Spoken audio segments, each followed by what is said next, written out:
Maréchal, je crois qu'il ne faut pas sous-estimer quand même la ferveur qu'elle suscite. Quel plaisir, Éric, de revenir pour soutenir ta candidature à l'élection présidentielle.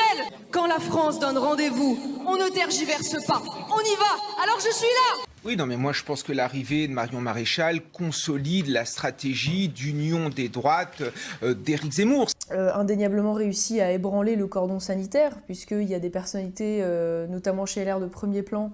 Je pense au député européen François-Xavier Bellamy, je pense au sénateur Étienne Blanc, je pense évidemment au député Éric Ciotti, qui ont annoncé que s'il y avait un deuxième tour Emmanuel Macron, Éric Zemmour, ils voteraient pour Éric Zemmour, ce qui est quand même une avancée symbolique très très importante sur le plan politique. L'union des droites, ce n'est pas qu'une union des droites par le haut, c'est aussi une union des droites par la base. Au sein des Français qui annoncent souhaiter voter pour lui, on y retrouve des anciens RN, des anciens LR, des anciens abstentionnistes, toute la maison commune, si je puis dire, de la droite. Le premier qui instrumente politiciennement parlant cette crise s'appelle Emmanuel Macron. Je suis désolé de le dire. Vous essayez de résumer la campagne présidentielle sur un seul thème, évidemment le thème qui vous arrange. Et à partir du moment où c'est le thème qui vous arrange, vous dites l'élection se jouera là-dessus. Une élection présidentielle, on n'est pas aux européennes, on n'est pas à Saint-Germain-des-Prés. Les gens ne votent pas pour l'Europe. Les gens ne votent pas pour la souveraineté européenne. Les gens ne votent pas pour une idée de l'Europe. Les gens, ils votent pour une idée de la France. Il choisit non pas d'aller à la rencontre des Français, il fait sélectionner quelques Français dans une salle parce qu'il est incapable de déambuler dans une ville.